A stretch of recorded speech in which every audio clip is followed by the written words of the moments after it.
Expecting honesty is not wrong. Expecting kindness is not wrong. Expecting responsibility is not wrong. Expecting sincere effort is not wrong.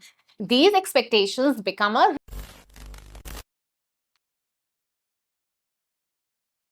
Is it wrong to have expectations from your child? This is one of those questions that sits quietly in the heart of almost every parent.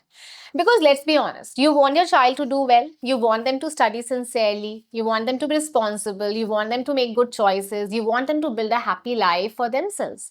You want them to have opportunities that maybe you never had. And when they don't live up to what you hoped for, you feel disappointed. Sometimes you get angry and then lately you feel guilty. You start wondering, am I expecting too much?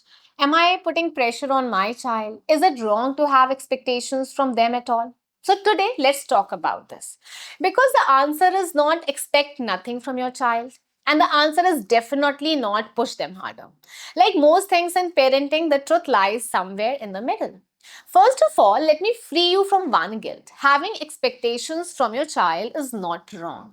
In fact, some expectations are necessary. Imagine you are taking your child on a road trip. You get into the car, you start driving, but have no destination in mind. No map, no direction, no idea where you are going. How would that journey feel? Confusing? Aimless? Frustrating? Children are no different. They need direction, they need values, they need goals, they need parents who say, this is the kind of person I hope you become. Expecting honesty is not wrong. Expecting kindness is not wrong. Expecting responsibility is not wrong. Expecting sincere effort is not wrong. These expectations become a roadmap, and children need roadmaps. The best parenting doesn't happen when we expect everything, and it doesn't happen when we expect nothing. It happens when love and expectations exist together, when warmth and guidance exist together, when children feel supported but also challenged to grow. So, if you've ever felt guilty for wanting your child to do well, let that guilt go. Wanting a child to flourish is not the problem. The problem begins when expectations slowly turns into pressure. And this is where many loving parents get stuck without even realizing it. The first mistake we make is expecting results instead of effort. Think about how often child hear things like, you must come first in class, you have to get above 90%, you have to win. But here's the problem, your child doesn't fully control the result. They can control how hard they prepare, they can control how consistently they practice, they can control their effort, but they cannot control every outcome. There will always be someone who scores higher. There will always be situations that don't go according to plan. So when we make the result the only thing that matters, children start believing something dangerous. I am only good enough when I win. And once that belief enters a child's mind, fears enter too. Fear of failing, fear of disappointing people, fear of trying something difficult, fear of taking risks. Because failure no longer feels like an event, it starts feeling like an identity. The second mistake we make is expecting our dream instead of discovering their path. This one is difficult because it usually comes from love. Sometimes we want our child to become the doctor we never became, the athlete we never became, the topper we never became, the singer, artist, entrepreneur, professional we once dreamed of being. Without realizing it, we start handing our unfinished dreams to our children. Now, there is nothing wrong with wanting your child to succeed, but we have to remember something important. Our children are not born to complete our dreams, they are born to write their own. A roadmap is wonderful, guidance is wonderful, but the roadmap should help them discover their destination and not force them into ours. And then comes the third mistake, the one that causes the most damage. We become angry when they fail or fall short. Let's talk about this honestly because every parent experiences it. Your child fails a test, doesn't prepare properly, makes a poor decision, and suddenly you feel anger rising inside you. But if we look closely, that anger is often hiding something deeper, fear. Fear that your child will struggle in life, fear that they won't have a bright future, fear of what relatives or societies will say, log kya kahenge, fear that somehow you have failed as a parent. The anger looks like it is about the child, but many times it is actually about your own worries. The problem is that children cannot see the difference. All they feel is this: when I fail, my parents become upset. When I make mistake, my parents get angry. When I don't perform, I disappoint the people I love. And slowly a dangerous lesson get learned. Not how to improve, not how to become resilient, but how to hide. They start hiding their marks, they start hiding their mistakes, they start hiding their struggles, they start hiding the truth.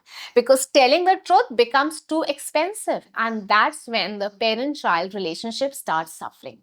So, what does healthy expectations actually look like? How do we keep our standards without losing our connections? The first shift is simple. First, expect efforts, not the outcome. Instead of saying you must come first, try saying, I expect you to give your best. Notice the difference. Coming first depends on many factors. Giving your best is always within your control. One creates pressure, the other creates responsibility.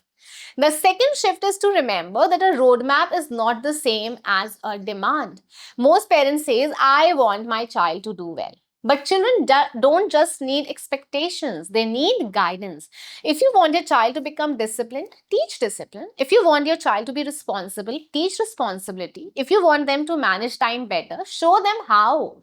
Don't just stand at the finishing line shouting instructions. Walk with them, teach them, support them, help them build the skills they need. The third shift is one every child deserves to hear. Separate your love from their performance. Tell them clearly your effort matters, your choices matters, your behavior matters. But my love for you does not depend on any of those things. My love is not a prize you have to win. And here's the beautiful part: children who feel secure in their parents' love do not become lazy. In fact, they become more confident. They take risks. They try again after failure. They ask for help when they are struggling.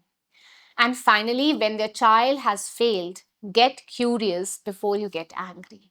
This one shift can transform a relationship. Instead of asking, why did you fail? Ask what got in the way. Instead of saying what's wrong with you, ask, how can I help you, bacha? This creates learning and opens the door of conversation. So let's come back to the question we started with. Is it wrong to have expectations from your child? No. Children need direction, children need guidance, children need parents who believe they are capable of good things. Expect honesty, expect kindness, expect responsibility, expect efforts. Give them a roadmap. Want the best for them. This is not pressure, that is love.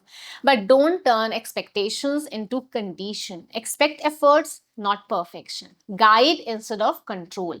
Get curious instead of angry. And never make your love something your child has to earn. Because children grow strongest when they know two things at the same time. One, my parents believe in me, and number two, my parents love me even when I fail.